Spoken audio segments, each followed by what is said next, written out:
And as I mentioned, the uppity foreigner, the international welfare queen that can't be bothered to put on a suit and tie. I don't know. Let me just make sure I get this right. Is Zelensky wearing a suit and tie today? I don't know. He's probably wearing the Fetterman look.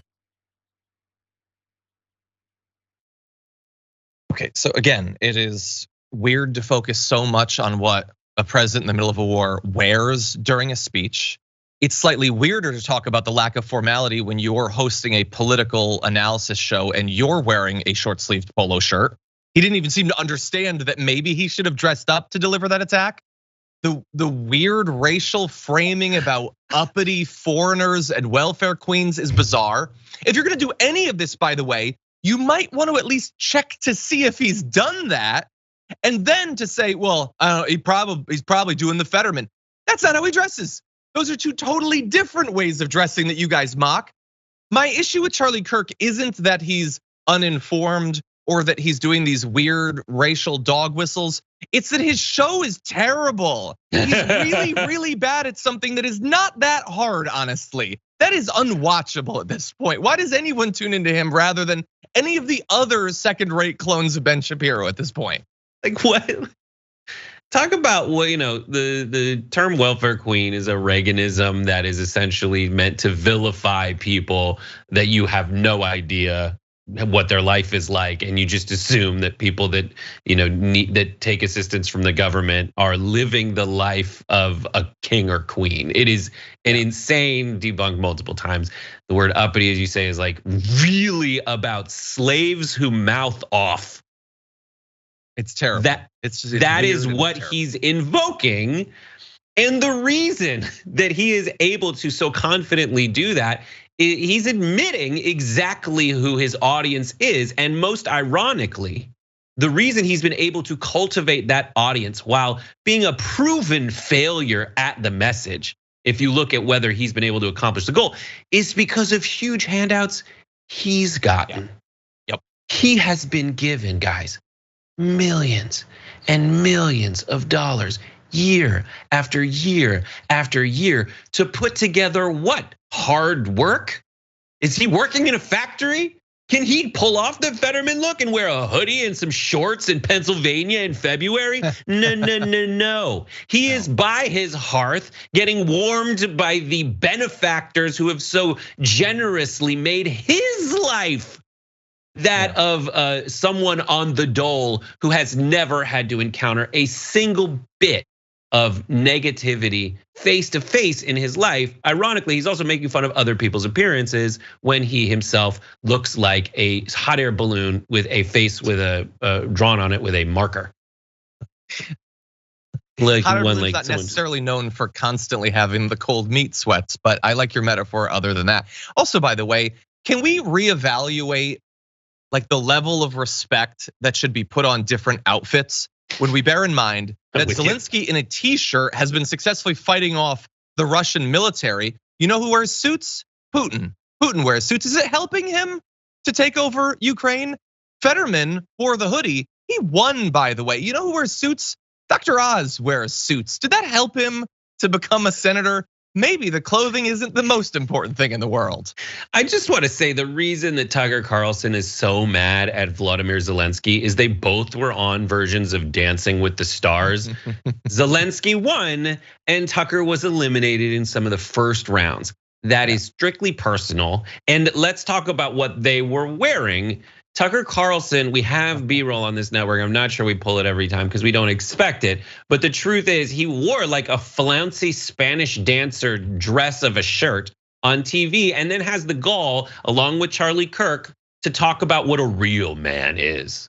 Sorry, giggle pants, you're not one. 100%. I want to give you just a few of the other bits of commentary. So, Rand, I don't want to get back into Tucker Carlson, but Tucker Carlson accused Volodymyr Zelensky of waging a war against Christianity. Why not? Just as a treat, because he's a Jew. Line. Okay, I guess. He's a Jew in entertainment. Jesse Waters admitted that Zelensky is charming, but he's a killer. Well, he's in the middle of a war, out for vengeance against Russia. First of all, if he was out for vengeance, I would sort of get it. I don't think we're at the getting vengeance step just yet. I think he just wants his country back. Then maybe he goes too far and it's vengeance. I don't know. At least Zelensky has a reason for his positions. I still have yet to figure out why Jesse Waters is the way he is at all. Yeah, high school experience would be my guess. Donald Trump Jr. apparently gets his talking points from Charlie Kirk, says Zelensky is basically an ungrateful international welfare queen. Donald Trump Jr., every literal cent that he has been given to him by his papa. And we've recently revealed, as we're gonna go into in our next block, that they don't pay taxes. So like, honestly, if you're gonna talk about anybody like taking handouts, literally Trump gets millions of dollars in tax rebates from the US government. Anyway, but competing to possibly have the worst take on all of this is Representative Marjorie Greene, who says the American taxpayers are literally paying to prop up many countries all over the world in foreign aid, but America is virtually crumbling before our eyes. It's like the American people are raped every day at the hands of their own elected leaders. She's not taking divorce well. She's just, why isn't this beneath us? No, John, I'm not saying we have to be great, but could this be like some class, literally any class? Anyway, again, they cannot just tell you what is happening, give you the facts and let you decide.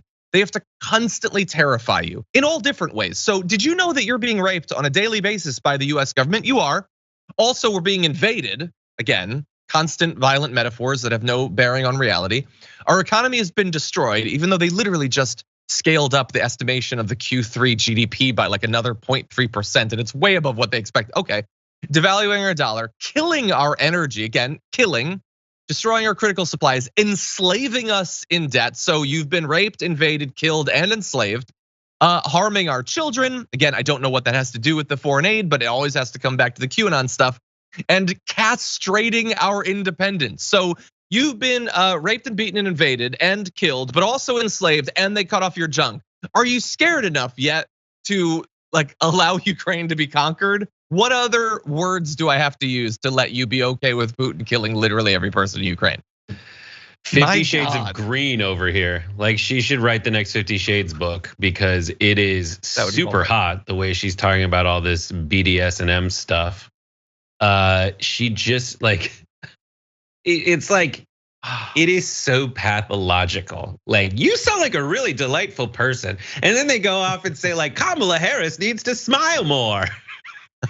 100%. You just said you're cutting off people's manhood, and your people are getting raped. Like, listen, madam, as much like those things you said are really, really bad.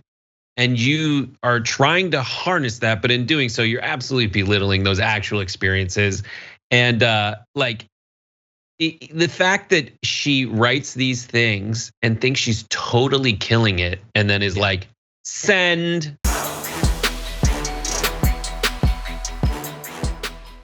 For more political news, breakdowns, interviews, stories of activism, and me trying my hardest to care about the occasional big celebrity news story, subscribe to our YouTube channel at youtube.com/The Damage Report. And you can ring the bell wherever it is so you don't miss anything.